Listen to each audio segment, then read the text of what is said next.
Ker se lahko pred 27. oktobrom zgodi politični pretres. Nekdanji judovski policijski poveljnik bi kmalu lahko postal drugi kandidat v arabski islamistični stranki. Poslanec stranke Yesh Atid, Yoav Segalović, naj bi se pripravljal na izstop iz svoje stranke in kandidiral z Mansurjem Abbasom iz stranke Ram. Arija Lapidova stranke Yesh Atid se je pod vodstvom nekdanjega premierja Naftalija Beneta pridružila skupni sredinsko-desni listi. In čeprav je vodil vlado v letih 2021-2022, ki je vključevala stranko Ram, Bennett pravi, da bo njegova naslednja vlada po 7. oktobru vključevala le cionistične stranke. Pričakuje se, da se bo Segalović po vrnitvi z dopusta prihodnji teden srečal z Abbasom, da bi dokončno dogovorila prestop. In če bo do tega res prišlo, bi postal prvi judovski kandidat stranke Ram za Kneset, medtem ko Abbas poskuša stranko spremeniti v širšo judovsko-arabsko politično silo. Stranka Ram je bila zgodovinsko arabska islamistična stranka, vendar ali bi dodajanje judovskega kandidata lahko razširilo njeno privlačnost za judovske volivce,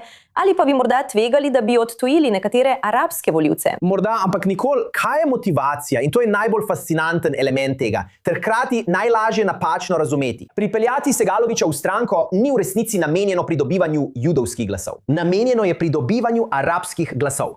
To je nekdo, ki čeprav sam ne prihaja z levice, strogo gledano, ali iz trde izraelske levice, je izjemno priljubljen med potencialnimi arabskimi volivci. Mansur Abbas, po poročaju spletne strani Zman Israel, je izvedel anketo med arabskimi volivci in predstavil seznam 5 ali 6 judovskih politikov ter vprašal, kateri od teh bi vam bil kot kandidat najbolj privlačen. In čeprav je bil seznam 5 ali 6, Segalović je dobil 75% glasov. To je namenjeno pridobivanju arabskih glasov, ni namenjeno pridobivanju judovskih glasov. In zakaj je tako priljubljen? Ker je bil vodilna osebnost v izraelski policiji in se je izkazal kot najučinkovitejši, tako v policiji kot v vladi, v boju proti nasilnemu kriminalu v arabskem sektorju. In tudi glede političnih in geopolitičnih vprašanj v izraelsko-palestinskem konfliktu je vprašanje grozljivega nasilnega kriminala v arabskih skupnostih pereča tema za veliko teh volivcev. In videli so, kar vidijo kot Segalovićevo učinkovitost v boju proti temu.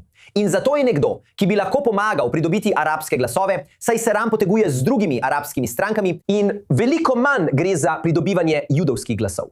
Zdaj Mansur Abbas pravi, da upa, da bo to naredilo Ram bolj sprejemljivega kot koalicijskega partnerja na takšen ali drugačen način z drugimi strankami. Mislim, da to nima velike prihodnosti. Te stranke, pa naj bo to Naftali Bennett, pa naj bo to Gadi Eisenkot, voditelji strank ali drugi, so zakoreninjeni v svojih stališčih glede stranke Ram.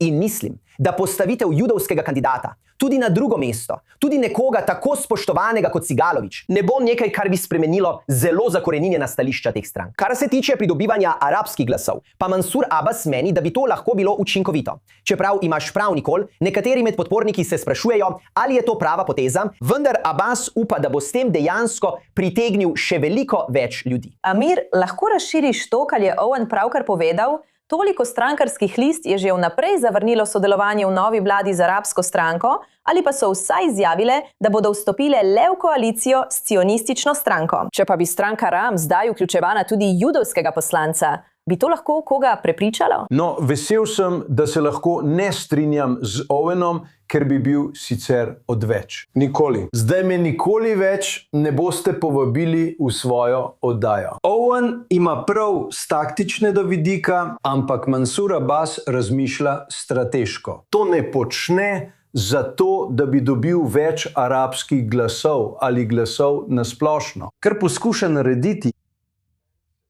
In Segalović ima morda isti pristop, želi, da je Segalović povezovalni člen. V tej vojni smo govorili o živih ščitih. Segalović ima potencial. Morda je edini, ki ima potencial biti povezovalni člen, ne samo med izraelsko ali širšo izraelsko družbo in arabskimi skupnostmi, ampak tudi med približno 60, morda 59 sedeždi v Knesetu, kar je premalo za večino, in 5 ali morda celo 8 sedeži, če bi se pridružili, ki so bili do zdaj tabu. Zdaj, če je Segalović tam in je njihov kandidat za ministra, naprimer za javno varnost, Netanjahu ali drugi, ga ne morejo prikazati kot neprimernega za funkcijo. Seveda je on naravni kandidat. Torej, če to uspe in je v interesu Abbasa, da pokaže, da je resen. Abbas bi bil prikazan kot alkimist, ker iz čistega zraka dela zlato. Prav, no, oba sta dala nekaj zanimivega, na kar se lahko veselimo v prihajajočih volitvah, ki nikoli niso dolgočasne. Amir Oran in Owen Alterman, hvala, ker sta bila z mano v studiu i24 News. Hvala. Nikol.